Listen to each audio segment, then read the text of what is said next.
कुणाला तूप परवडत नाही किंवा आवडत नाही किंवा त्याचा वास येतो किंवा डालडाही आवडत नाही, तर हे बघा तूप, डालडा, दूध काहीही न वापरता एकदम अर्धा किलोच्या परफेक्ट प्रमाणामध्ये बिस्किटासारख्या खुसखुशीत अशा शंकरपाळ्या बनवलेत. मी तुम्हाला इथे काही टिप्स सांगितलेत, त्या जर तुम्ही वापरल्या आणि एकदम परफेक्ट प्रमाणही सांगितले, वाटी आणि वजनी असं दोन्ही प्रमाण सांगितले, हे जर वापरून तुम्ही शंकरपाळ्या बनवल्या तर अजिबात बिघडणार नाहीत, तेलात विरघळणार नाहीत आणि एकदम खुसखुशीत अशा तयार होतील. नमस्कार, मनीषाज किचन ऑफिशियलमध्ये आपलं मनापासून खूप खूप स्वागत. चला तर मग व्हिडिओला सुरुवात करूयात. हे बघा, इथे मी अर्धा किलो मैद्याचं पॅकेट घेतले. हे मी विकत आणताना असंच अर्धा किलो आणलेलं. आता आपण हे मोजून घेऊया. तर इथे मी एक कप घेतलेला आहे. याच्यामध्ये अजिबात कुठंच दाबलेलं वगैरे नाही, अशा प्रकारे हा भरून घेतला आहे. तर हे 4 कप भरले. तुम्ही कोणती एखादी वाटी घेऊ शकता, त्या वाटीच्या प्रमाणाने असं मोजून घेऊ शकता किंवा वजन करून पण घेऊ शकता. त्यानंतर हा मैदा आपल्याला चाळून घ्यायचा आहे. मैदा चाळून घेतल्यामुळे तो थोडासा हलका होतो. आता त्यानंतर मी इथे त्याच कपाने 1 कप साखर घेतली.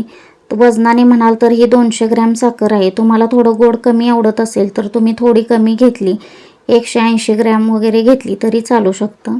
आता ही साखर आपण एका भांड्यामध्ये ओतून घेऊया. तर हे बघा, त्यानंतर इथे मी पाऊण कप तेल घेतलेलं आहे. वजनाने म्हणाल तर हे 125 ग्रॅम तेल आहे. ते पण आपण या भांड्यामध्ये ओतून घ्यायचं. आता त्याच कपाने मी पाऊण कप पाणी घेतले. वजनाने म्हणाल तर हे 125 ग्रॅम पाणी आहे. हे पाणी पण आपण त्याच भांड्यामध्ये ओतून घ्यायचं. तर हे पातेलं आपण गॅसवरती ठेवूया. गॅस एकदम बारीक करायचा आणि हे एकसारखं हलवत राहायचं. जोपर्यंत याच्यातली पूर्ण साखर विरघळत नाही तोपर्यंत हे एकसारखं हलवत राहायचं. आपल्याला हे उकळवून वगैरे घ्यायचं नाही, फक्त साखर विरघळेपर्यंत असंच एकसारखं हलवत राहायचं. तर हे बघा, इथे पूर्ण साखर विरघळले. आता हे थोडंसं गरम झालेलं असेल तर याला पूर्ण थंड होऊन द्यायचं. तुम्ही जर हे पाणी असंच गरम वापरलं तर शंकरपाळ्या खुसखुशीत न होता कडक होऊ शकतात. त्यानंतर इथे चाळून ठेवलेल्या मैद्यामध्ये आपण थोडंसं मीठ घालायचं. जरी गोड पदार्थ असला तरी थोडंसं मीठ घालायचं, म्हणजे याला चव खूप छान येते. आता हे मीठ घातलेलं आपण मिक्स करून घेऊया आणि थंड झालेलं हे पाणी आपण याच्यामध्ये घालूया. सुरुवातीला तुम्ही अर्ध्यापेक्षा जास्त पाणी याच्यामध्ये घातलं तरी चालेल. हे एवढ्या पाण्यामध्ये हे पीठ मळून होतं. थोडंसं पाणी ठेवायचं आणि बाकीचं जरी घातलं तरी चालेल आणि त्यानंतर हे मिक्स करून घ्यायचं आणि हे थोडंसं राहिलेलं पाणी त्याच्यामध्ये शेवटनंतर थोडं थोडं घालून मळून घ्या. एवढ्या पाण्यामध्ये हे पीठ बरोबर मळून होतं, अजिबात जास्त किंवा कमी होत नाही. पण तुम्ही साखर किती घालताय त्याच्यावरती 1-2 चमचे पाणी कमी जास्त होऊ शकतं. त्यामुळं अर्धी वाटी पाणी ठेवून बाकीचं तुम्ही पाणी एका वेळी जरी घातलं तरी चालू शकतं आणि शेवटचं राहिलेलं पाणी तुम्ही लागेल तसं वापरा. तुम्ही जर साखर थोडी जास्त वापरली तर 1-2 चमचे पाणी शिल्लक राहू शकतं. तुम्हाला जास्त एकदम घट्ट वगैरे पीठ मळायची गरज नाही. तुम्ही जसं चपात्याला वगैरे पीठ मळता अशा प्रकारे हे पीठ मळून घ्यायचं. तर हे बघा, तुम्ही बघू शकता एकदम मऊ असं पीठ इथे मी मळून घेतलेलं आहे. अजिबात जास्त घट्ट वगैरे मळलेलं नाही. तर इथे आपलं पीठ मळून झालंय. आता हे एक अर्धा तासासाठी आपण भिजायला ठेवूया. तुमच्याकडे जर जास्त वेळ असेल तर तुम्ही जास्त वेळ ठेवलं तरी चालेल, पण कमीत कमी एक अर्धा तास तरी हे भिजायला ठेवा. हे भिजल्यानंतर थोडं आणखी जास्त घट्ट होतं, त्यामुळे सुरुवातीला असं सैल असलं तरी पण चालू शकतं. तर हे बघा, इथे आपलं पीठ मळून झालंय. आता आपण हे झाकून ठेवूया. एक अर्धा तासासाठी असंच मुरायला ठेवून द्यायचं. आपण अर्ध्या तासानंतर बघूया. हे बघा, अशा प्रकारचं हे पीठ झालंय. सुरुवातीला एकदम पातळसर वाटत होतं, आता जरा घट्ट झालंय. आता आपण परत एकदा हे व्यवस्थित मळून घेऊया. पीठ थोडंसं मळून घेतलं की त्यानंतर आता आपण इथे गोळे बनवूया. तर गोळे बनवत असताना पण पीठ थोडंसं मळून घ्यायचं आणि त्यानंतर मग गोळा बनवायचा. तर इथे मी या पिठाचे मोठे मोठे 4 गोळे बनवून घेतलेत. लाटायला घ्यायच्या अगोदर शंकरपाळ्या तळण्यासाठी आपण तेल गरम करायला ठेवूया.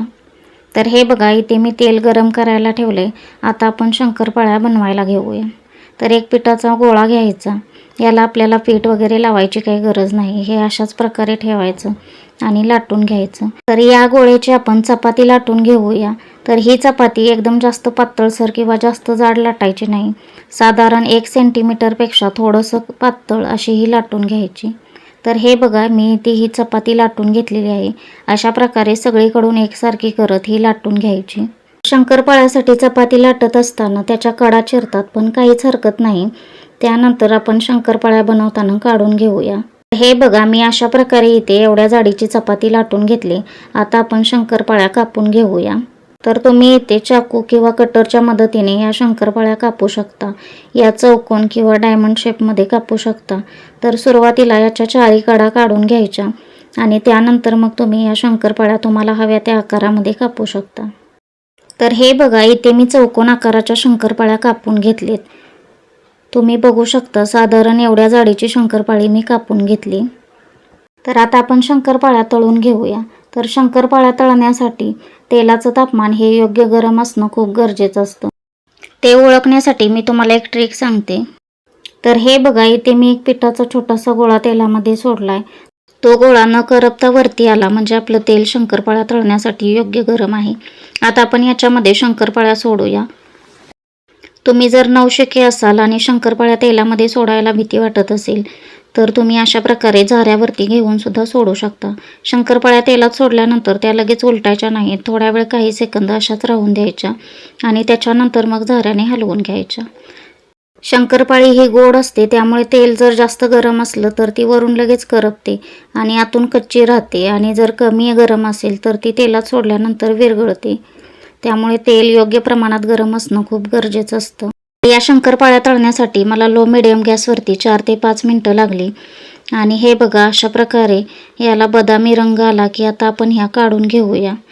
याच्यापेक्षा जास्त रंग येऊ द्यायचा नाही कारण आपण तेलातून बाहेर काढल्यानंतर पण याची कुकिंग प्रोसेस चालूच असते. त्यानंतर जास्त डार्क रंगाच्या होतात. त्यामुळे अशा रंगाच्या झाल्या की आता आपण ह्या काढून घ्यायच्या. तर हे बघा, इथे मी शंकरपाळ्या तेलातून काढून घेतलेत. तुम्ही बघू शकता याला छान असा रंग आलाय. याला अजून थोड्या वेळानंतर आणखीन जास्त डार्क रंग दिसेल. तर आता आपण अशाच प्रकारे सगळ्या शंकरपाळ्या तळून घेऊयात.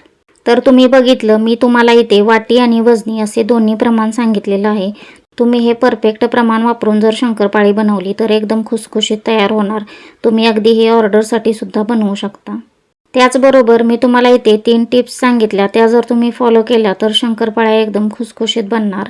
सुरुवातीला तुम्ही मैदा चाळून घ्या. त्यानंतर साखरेचं पाणी पीठ मळत असताना पूर्णपणे थंड करून घ्या आणि शंकरपाळ्या तळत असताना तेलाचं तापमान एकदम योग्य प्रमाणात गरम असेल तर शंकरपाळी तेलात विरघळणार नाही. या सगळ्या टिप्स आणि योग्य प्रमाण वापरून जर तुम्ही शंकरपाळ्या बनवल्या तर त्या अजिबात बिघडणार नाहीत, तेलात विरघळणार नाहीत आणि एकदम खुसखुशीत अशा तयार होतील. तर तुम्हाला ह्या शंकरपाळ्याची रेसिपी कशी वाटली मला कमेंट करून सांगा. आवडली असेल तर लाईक करा, शेअर करा आणि हो, चॅनलला सबस्क्राईब करायला विसरू नका. परत भेटूया अशाच एका नवीन रेसिपी बरोबर. धन्यवाद.